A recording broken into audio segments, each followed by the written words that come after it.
Oh, you sound good. When did you get there?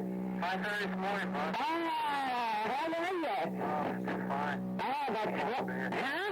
Beautiful over here. Is it? Yeah. How many went with you? Oh, there's about 250 guys out of Vietnam. Oh, isn't that wonderful? I'm so glad that you're there. You're doing good. Oh, yeah. And Jerry wants your call at 1 o'clock, It's 10 o'clock this time and 1 o'clock that time. At 1 o'clock our time. What time is it? Huh? Is it 8:30 at night there now? It's 25 after 8 now. I can hear you real good. Yeah, I can hear you real good. This is wonderful. I've been waiting for your call, you know. And I'm going to let you talk to everybody. Okay. And it was so good talking to you. Okay. I'm having a real good time. Okay. Wait a minute. Huh? Oh, Donna? Yeah. Hi, honey. Hey, how are you? Okay. Yeah, so how's it out there? Oh, it's beautiful. Is it? Well, we got a foot of snow today. Huh? A foot of snow today. Yeah. It's really cold out. Huh? Oh, it's just up the water. That's cool. Fine? Dance anything? Oh, yeah. Get my last letter? Yeah. Okay. Okay.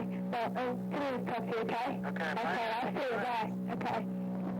Okay, what? What's good? Nothing fine. Sound good? Yeah, boy, it's beautiful.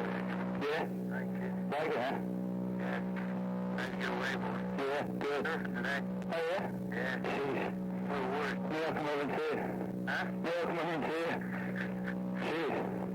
How you making out? Oh, pretty good. Good. How about you? Great. So you sound pretty good. Yeah. Anything new? That's what, 6 months, 6.5 months? Yeah, counting days, huh? Yep. Good. Well, I want to talk to you, all right? Okay. I get a chance to talk to you again. Thanks a lot for calling, Joey. Okay. All right, bye. Bye. How you doing? Hi, Dad.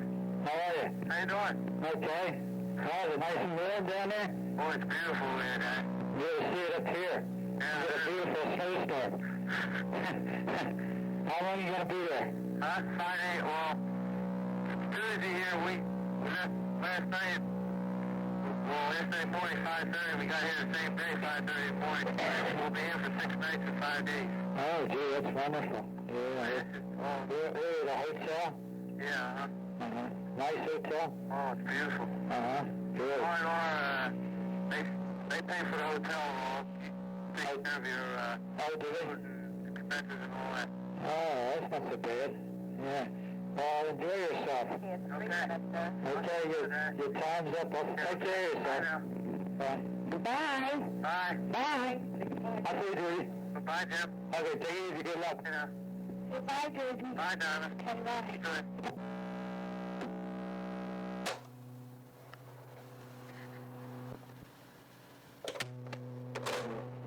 How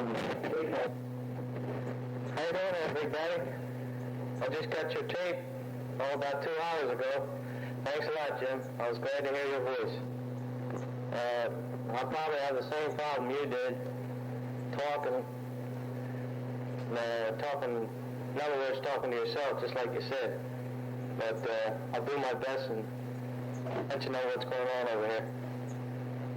Well, also thank you for the record you taped. The records sound funny. I can imagine teenagers really going wild back there with those records. Over here, I'm taping some records myself. These fellows got record players and great big tape recorders they've got. And once in a while I go in there and tape right off the record players or tape recorder. I got a couple big tapes, 5-inch reel. I listen to. I get tired to them once in a while. To brings back memories, the oldies and the goodies, so forth. Well, I'm sorry to hear about your job, Jim, but you can't tell me it was your fault, because I know you work damn hard up there, and every more of these guys expect these young kids to work their ass off. I can't see it, but these young kids nowadays, they never work like they did before. But what are you gonna do, Jim? I hope you get another job at the Acme or somewhere. I don't worry about it. You can always get something somewhere, a couple hours a day, on a weekend or something like that. So don't sweat it, eh? Well, I'm glad to hear that you and Maureen are still getting along. And just keep it up. Well, trying to think what else to say here. Yep, I sure had a good time in Hawaii, Jim. You wouldn't believe how beautiful it is there, and how much of a time I had. Went surfing every day, swimming, went on a tour, went to Sea Life Park, Polynesian Culture Center, went over the top of the mountains, went out to Pearl Harbor. I had to go out there twice. The first time I went out, I thought I had the wrong dial set on the camera I borrowed, but the picture just came out right. I've got about 8 boxes back already, and I'm expecting 3 more, which amounts to about 150 slides. Altogether, I should have about 275 to 300 slides. So be prepared to go down Jerry sometime and take a look at them. They're really great, Jim. Well, I really like my new job over here. It's really nice. I'm treated nice. The fellow I drive, Colonel Johnson, is a real nice man. And I'm driving a 66 Chevy sedan, got the radios in it, and we get to go all the good places, all the big incidents. The other day we had a murder. GI accidentally shot off his own personal weapon, killed a Vietnamese kid who was 14 years old, wounded a young lady about 27 years old. The round went in above his heart and hit her in the eye after it come out. Covered that. Also about 4 days ago, the practice alert from the 716. Anytime a building blows up or suspect a VC in the Saigon area, they put the alert team out, which consists of 25 men. They go out in full gear, gas mask, M16 rifle, 45, the whole bit. They go out in a big truck, and the main job is, when a place is blown up, is to secure the area from personnel entering the area and looking for possible mines and booby traps to be detonated after the explosion itself.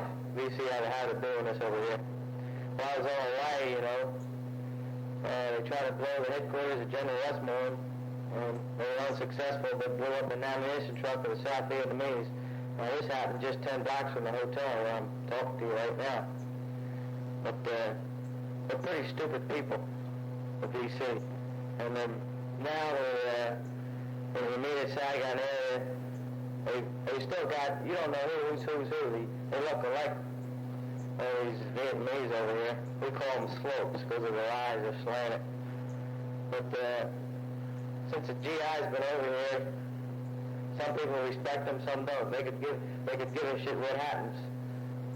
Something shot up on the street, somebody fires a couple shots, the Vietnamese keep walking down the street. They walk right over the dead over here, they don't care. But I do like my job. I get up 5:30 in the morning, pick him up usually about 6:45, and he's about 2 miles from where I'm at. He's down in a place called Cho Line. It's right outside of Saigon. I make the trip every morning. I make it with an escort.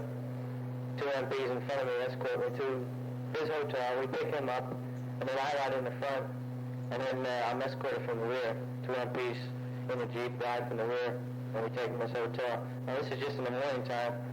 Any time during the day, I just take him where he wants to go. The morning time is just, it's for safety reasons. We don't take the same route every day. We try to go a different route. Because over here, you don't do the same thing every day. You don't keep on a schedule, because if you do, old child will get to know your schedule, and he'll just wait for you somewhere, and, with end numbers. Anyway, I really like the job. As soon as I got here, I got promoted. And the fellow that's going back home, this McDermott boy, if you get to talk to him, he'll tell you that I really lucked out, because it's really a great job. I don't know, I still don't know who put the good word in for me, but I guess somebody did. But I'm glad I got it. I was glad to talk to you on the phone, and everybody else on the phone. And I didn't have too much to say. It's kind of funny when you talk for a couple of minutes, you don't know what to say. I'm glad you like the statue, and I'm glad everybody liked the presents. There's nothing, I just figured I'd pick up some and wrap it up and send it home. Anyway, I'm glad you liked it. Boy, how about that temperature back home there? I just heard it on the tape. 30 degrees, going down to 5 in the suburbs. Boy, you gotta be kidding me there. It goes up to about 95. This is the dry season over here right now. It's going up to about 95, 98 every day, man. It's hot. And the colonel, he's supposed to get a 65 Ford Prototype tonight. Well, I want to get big bad. As I was saying, the colonel, he's supposed to get a 65 Ford. And put an air conditioner in it. They already has one in it. I think another colonel has it, and he's leaving there, so we're going to swap cars. Anyway, I'm sending pictures home with Jay and of myself and different things over there. I'm going to buy a movie camera before I leave here, probably very soon, and take some movies over there. One thing they got over there is a bad traffic problem, Jim. Boy, they got bicycles and these things called cyclos. You sit in the front of them, and the guy in the back, he drives you down the street. And we got millions all over here. Most of the vehicles over here are Jeeps and trucks.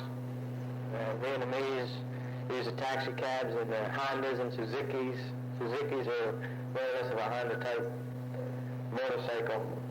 But they're very small motorcycles. They don't have anything above a 90cc. That's pretty big for them right there. But so far I haven't had an accident.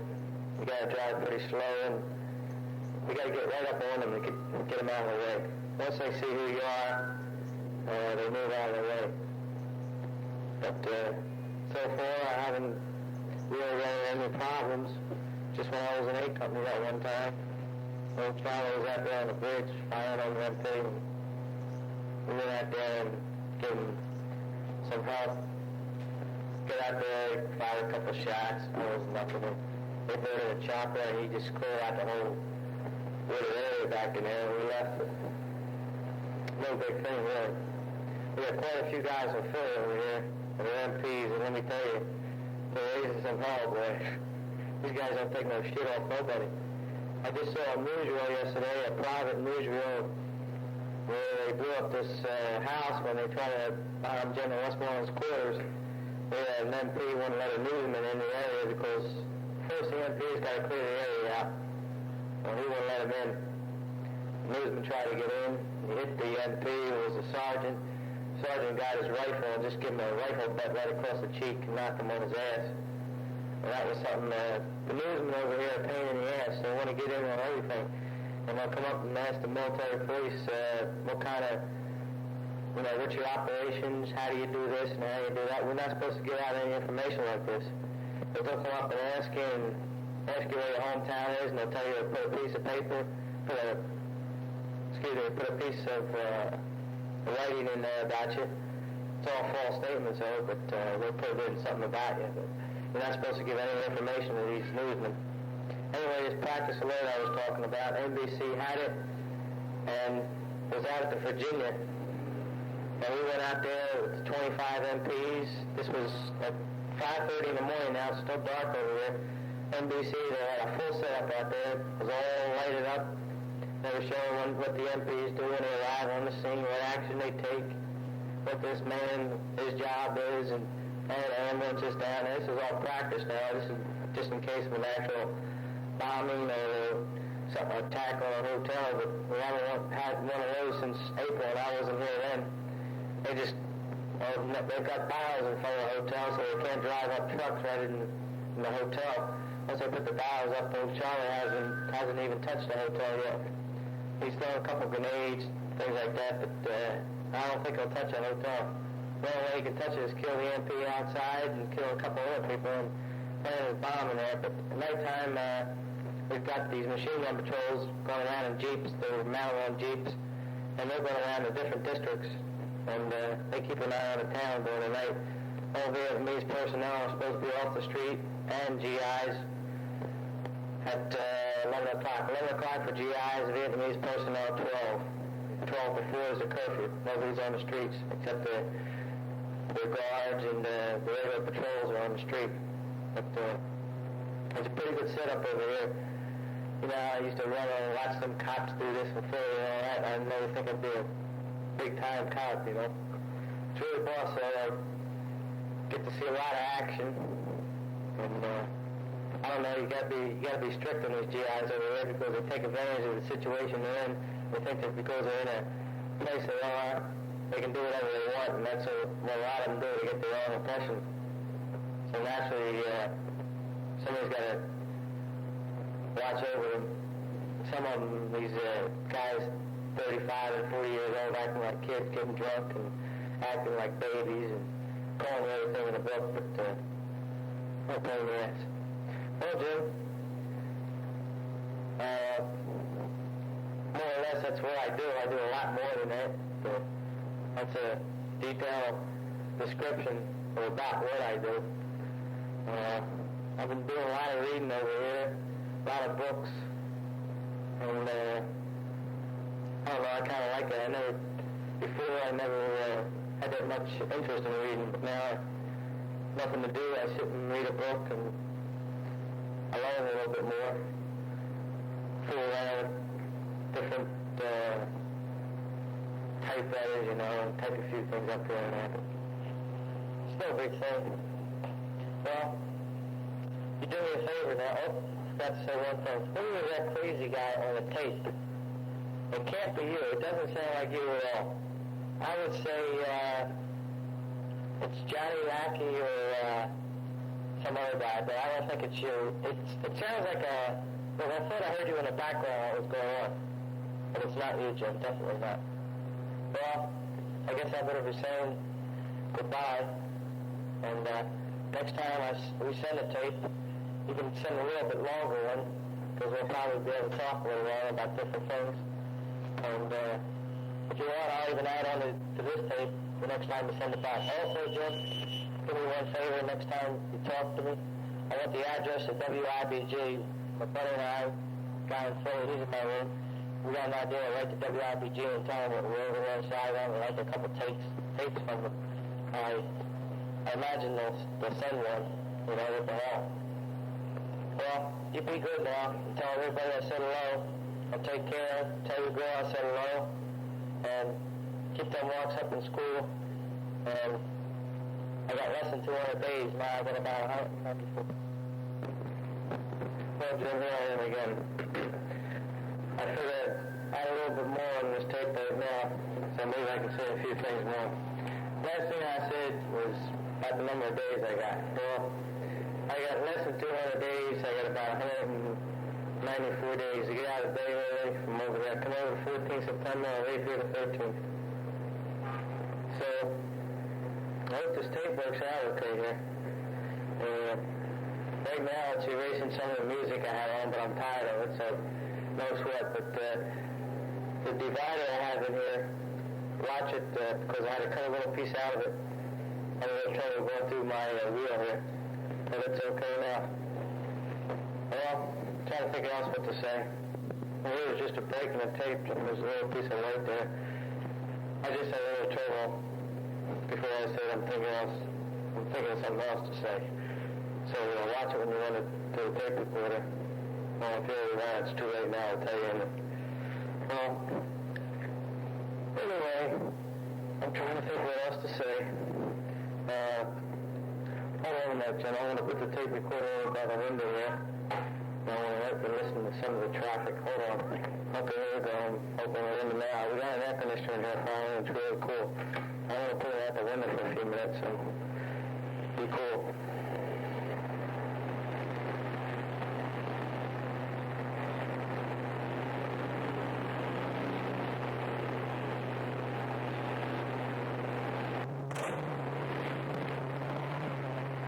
Here's the motorbikes. What do you want, boy? William just came in the room there. He's so friendly too. It's a punk.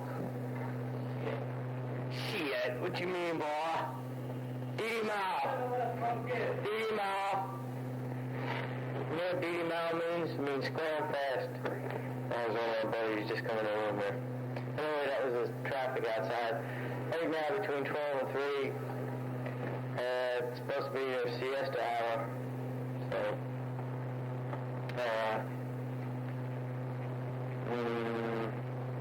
supposed to be the siesta hour, and the streets are pretty well cleared anyway. There's still some traffic on it, and still hear a sickle in the background and vehicles going down the street. Well, man, I probably like you did, Jim. What am I going to say here? Oh, yeah. I guess you know about Georgia, how big he's gotten, Jimmy. Boy, I'm telling you, I don't believe it. He's gotten so big, and he's learning new things now, doing different things every day. Joe's got herself a job, which I was so against in the first place, but she claims it keeps her mind occupied, so that's the important thing. I don't know her word a lot. And, hold on, Joe. Yeah, I was glad to see she got that job, keeps her busy, though. Well, I don't think what else to say here. Nothing too much to say. It's Saturday right now. It's about 2:30 in the afternoon. And I didn't read it last night, or the letter, Jerry. I haven't received any mail from her for 3 days. I imagine it's tied up because of the snowstorm. That's the only thing I can think of, because usually she writes every day. But probably this afternoon I'll get some mail. And by the time you get this tape, it'll be around your birthday. So happy birthday, and when you're 18, you gotta go down and take care of the draft thing. So don't forget that, so you get in trouble. And don't swear that you won't be going in the army. It's pretty cool, you know. And if you do come in the army, well, I'll talk to you about it later. Probably different things you can get in, you know. It'd be nice if you could get in something like I got. I'd like to see you get something like that, so I haven't done nothing really. Hardest part was basic. And that too wasn't a big thing. Anyway, for Del Barbara, Mary, Eileen, Suzanne, Dara, Mom and Daddy, I said it all. And if you want to tape in this tape, okay, but it's up to you. I figure I'd just talk to you and you talk to me, and that's the way we keep it. We got a few words in there, you know. So anyway, take care now.